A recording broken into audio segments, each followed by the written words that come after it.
Presidente Lula e Vladimir Putin, presidente da Rússia, conversaram por telefone hoje. Eles falam em português? Eles falam em russo? Eles falam em inglês? Eles têm tradutores para garantir que a comunicação seja mais clara possível, cada um no seu idioma.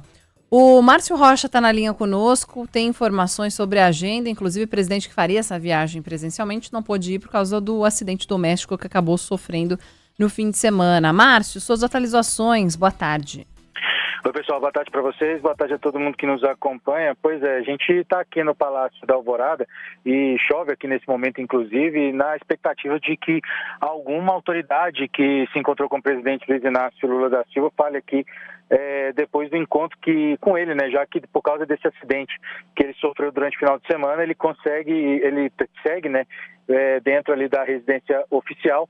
E, por enquanto, né, não tem nenhuma previsão de fala, mas ele segue trabalhando dentro da residência oficial. Como você falou, Débora, inicialmente, o presidente falou na manhã de hoje com o presidente da Federação Russa, né, Vladimir Putin, e segundo o Palácio do Planalto, né, essa conversa aconteceu por volta das 10 horas da manhã e que durou cerca de 20 minutos. E segundo o que foi divulgado, né, o presidente Putin perguntou sobre o estado de saúde do presidente Lula, lamentou que Lula não pôde ir à cúpula dos BRICS, que é realizada neste momento lá em Kazan, na Rússia, e segundo eles, por causa do acidente sofrido, né, nesse sábado, e que serão feitos arranjos para a participação de Lula na reunião que vai ser realizada amanhã, na quarta-feira.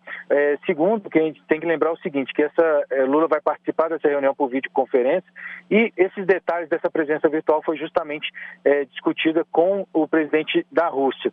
Segundo o governo brasileiro, né, o presidente quis saber justamente do estado de saúde de Lula, mas que essa seria a primeira reunião da cúpula do BRICS desde que 5 novos países membros foram aceitos, né? São eles Egito, Irã, Emirados Árabes Unidos, Arábia Saudita e Etiópia. E aí a gente lembra que, inclusive, depois da aceitação desses 5 novos membros, existe a expectativa, né, pelo menos da discussão da ampliação para outros países interessados, como é o caso da Venezuela e também da Nicarágua. Mas, segundo o governo brasileiro, né, segundo as fontes do Itamaraty, a entrada desses 2 países ainda não é bem vista pelo Brasil. Como eu disse, o presidente passou por exames hoje, né, por causa dessa queda que ele sofreu durante o final de semana aqui no Palácio da Alvorada, e aí a gente lembra que ele vai realizar novos exames daqui a cerca de 72 horas, depois que esse último exame que ele realizou hoje aqui na unidade do Hospital Sírio-Libanês em Brasília, mostrou que o ferimento que ele sofreu na cabeça está estável. Lula, lembrando, passou por essa reavaliação depois de sofrer esse acidente doméstico em um banheiro aqui da residência oficial e, segundo o hospital, o exame de imagem que foi feito mostrou que o ferimento permanece o mesmo na comparação com o exame anterior, mas segundo o hospital, ele está apto para exercer a rotina de trabalho.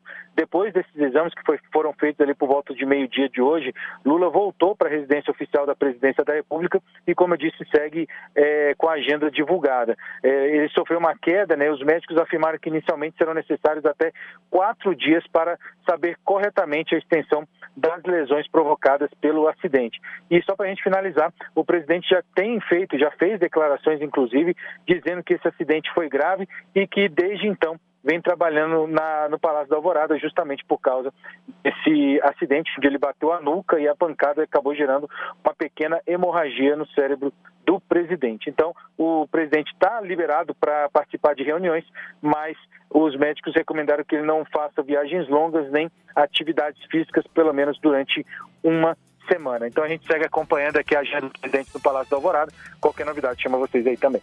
Combinado, Márcio. Obrigada, bom trabalho para você.